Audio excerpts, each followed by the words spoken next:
This is Conrad Ormsby, and I'm just going to explain how I started playing drums and how I began and why I'm still here after all these years.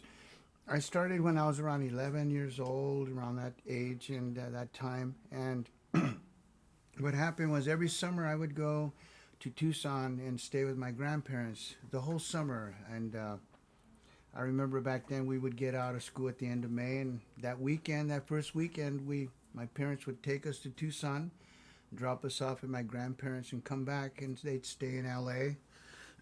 and I would stay in Tucson with sometimes my brother, small brother, would stay, sometimes not. It would just be me. So I used to do that every year, and since 5, 6, 7, just for many years, and I used to work with my grandmother and help her with the garden. I helped my grandfather,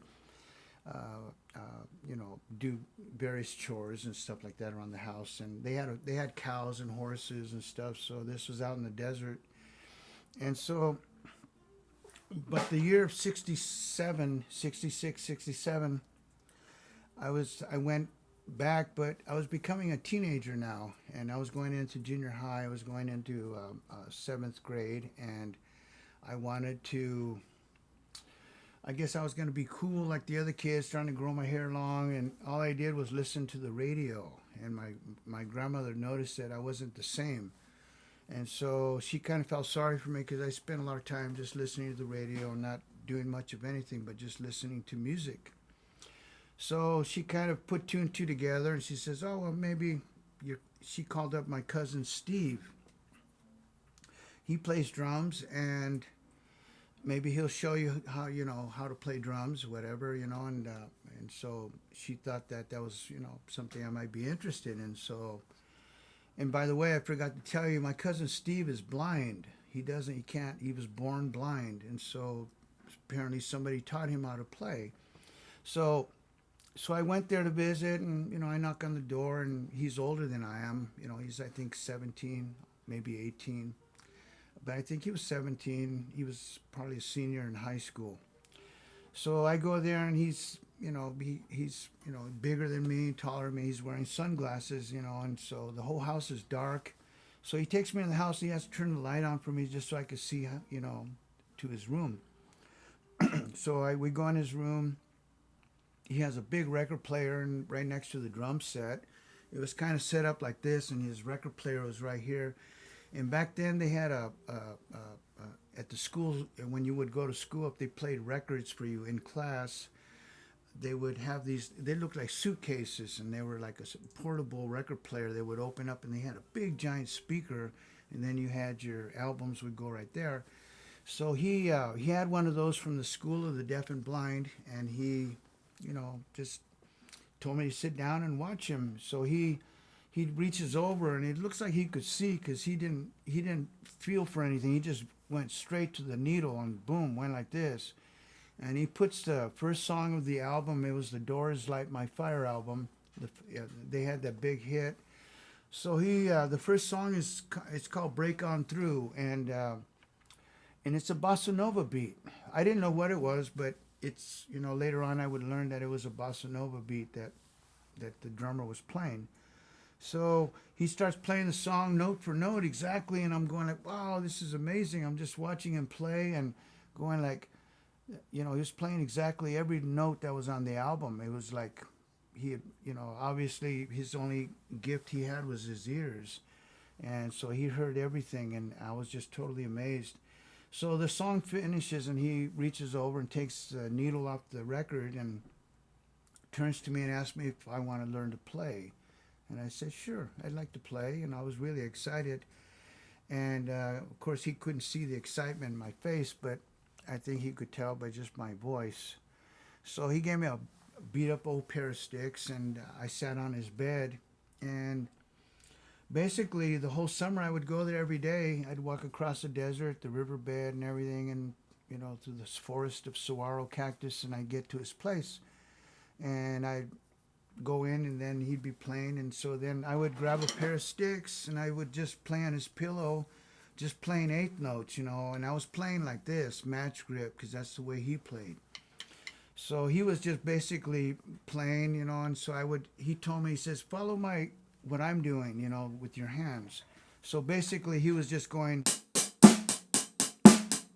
of course he was playing bass drum with that, but I couldn't do that because he only had drum set, and he was king in that room. So, so I ended up just playing on his pillow, just playing eighth notes and following the song. So I'd be sitting there watching him, just going like that and following him. Sometimes if he did a real simple fill, I would try to play it on the pillow.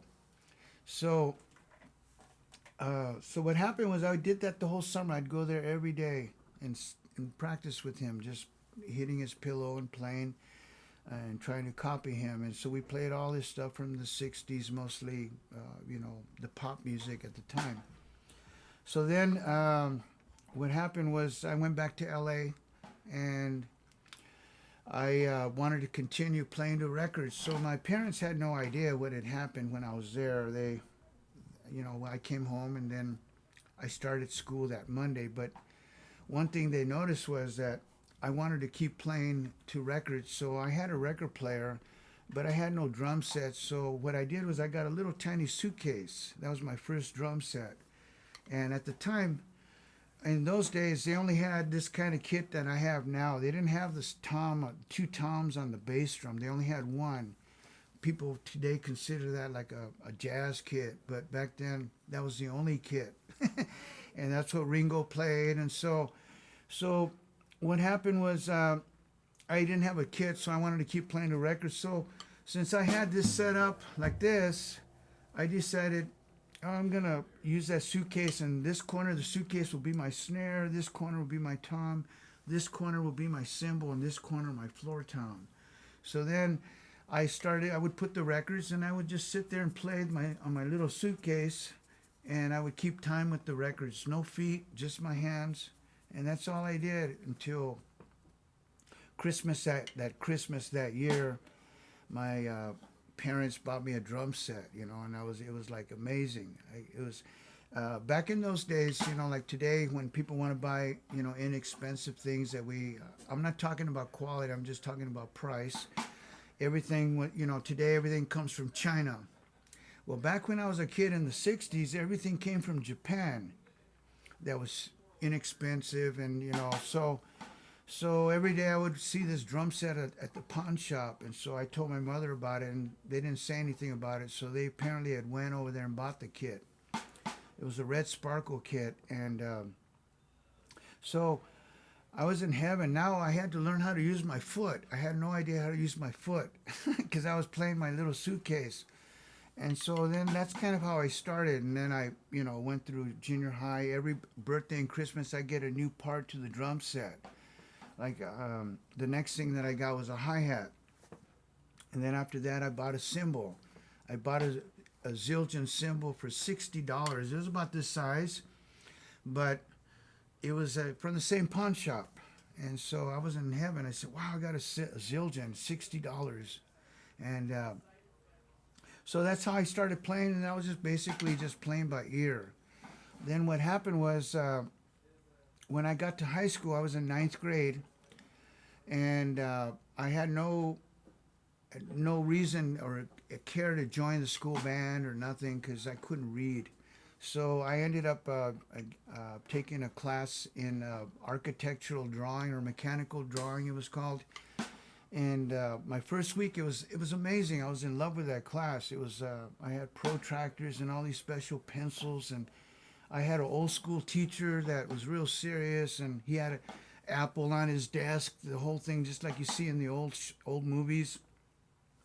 And so I went to the class that week, and the following weekend I was playing I went and played a neighborhood football game, and this was in Norwalk, where I lived, and I ended up moving to another place called the One Ways in Norwalk.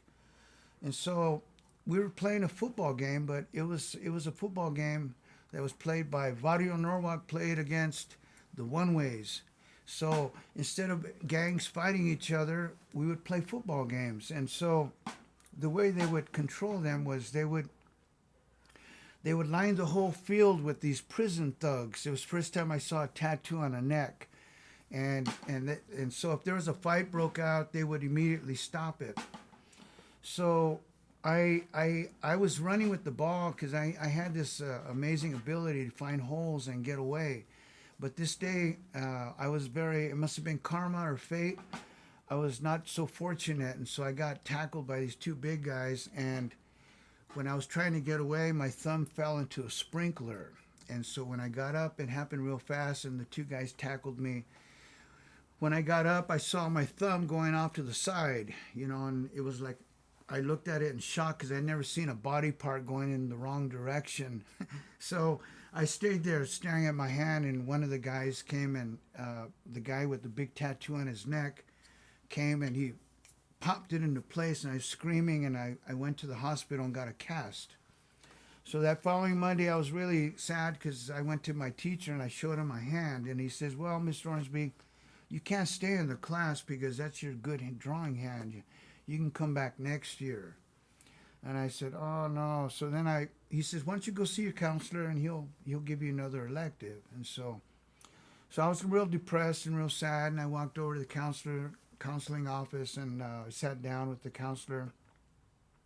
And the counselor asked me, he says, "Well, Mr. Ormsby, what do you like to do?" He said, "You got any hobbies or anything?" And I said, "Yeah, I play drums, and I like playing drums." And he says, "Oh, great, we'll put you in the band. We'll sign you up to school band. Here." He starts signing the form, and as he's signing it, I tell him, I says, "I don't know how to read." And he says, "Oh, it doesn't matter. Mr. Prince will teach you." And so then I ended up joining the school band, and since I had only one hand, I was, of course, put on the bass drum. And so, which was fine with me because I was really intimidated because I couldn't read. And so I ended up learning how to read in school band, over time.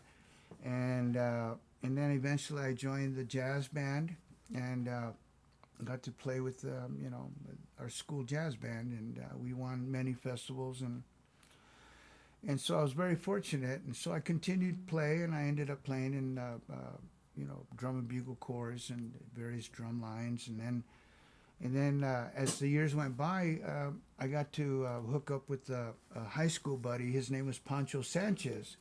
He's a conga player. He's world famous now, but back then he was like the rest of us in the barrio, trying to survive. And but before he became famous, we were playing mostly, rock. And so what happened was, after that, then I ended up moving back to Arizona. And I was still in high school, like a junior, and then I started playing Tex-Mex music and Tejano stuff. And then I was playing with a whole different style of music, and then I was playing rock and Mexican music. And then I moved back to Los Angeles, and then I just kind of didn't play music at all. I still played drums, but I didn't play music or teach or do anything until I spent many years working in factories and stuff, just trying to, make a living like everybody else. And so I ended up moving to Seattle back in 1984. Yeah. And then when my brother and I moved together, we decided we were going to get back into what we love to do. And I said I wanted to play drums and maybe learn how to teach and read. And my brother wanted to get back into soccer. That was his love. And so we both got back into things we loved when we moved up here. And then I ended up, hooking up with my first teacher. His name was Gary Williams. He lives in Ellensburg now. And he was my first teacher. He taught me how to read.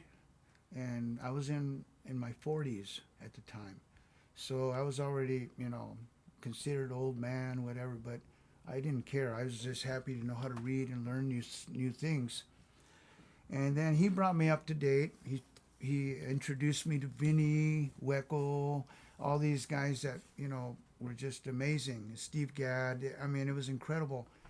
And so then as time went on, I just continued to play, and later on I got to play with Mike Shreve from Santana. I got to be part of his Drums of Compassion, they were called, and we would do many shows with Bumper Shoot, and then we got to perform. Him and I performed the first WOMAD, and then the second WOMAD, I believe I played with Dave Hill, the three of us, and then we got to play in the Opera House, and I got to meet, I think Mickey Hart, you know, and from Grateful Dead. He was pretty big at the time, and then eventually I just ended up hooking up with Tim Sherman and playing blues mostly, and during the '90s, and then I'm still playing with Tim. I'm playing mostly blues, and then I'm teaching drums, and I ended up teaching at Don Bennett.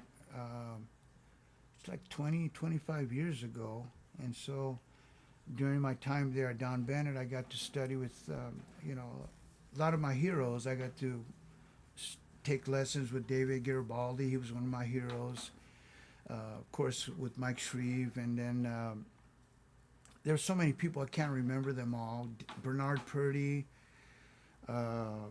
Cindy Blackman. Gosh, I can't remember it. It's on my website, but you know, there's just on. And now I'm doing this, and now the COVID's here, so that's why I'm doing this. And so hopefully everything will pan out, and we'll all get back to life normal, and get to playing clubs again. So I'm just playing internet gigs, and they're recording us, and then playing them on the web, and that's, at least I could play some kind of music, and hopefully I live many more years, and I can keep teaching. I love teaching, and I love teaching children, everybody, adults, and I'm still learning. I still keep learning, and I think that I think by hanging around and teaching small kids and stuff keeps me younger, and so so that's my story. I'm still alive, not dead yet, so that'll come at a later time. Okay, thank you for listening to this, and hopefully you can get something out of it. Thank you.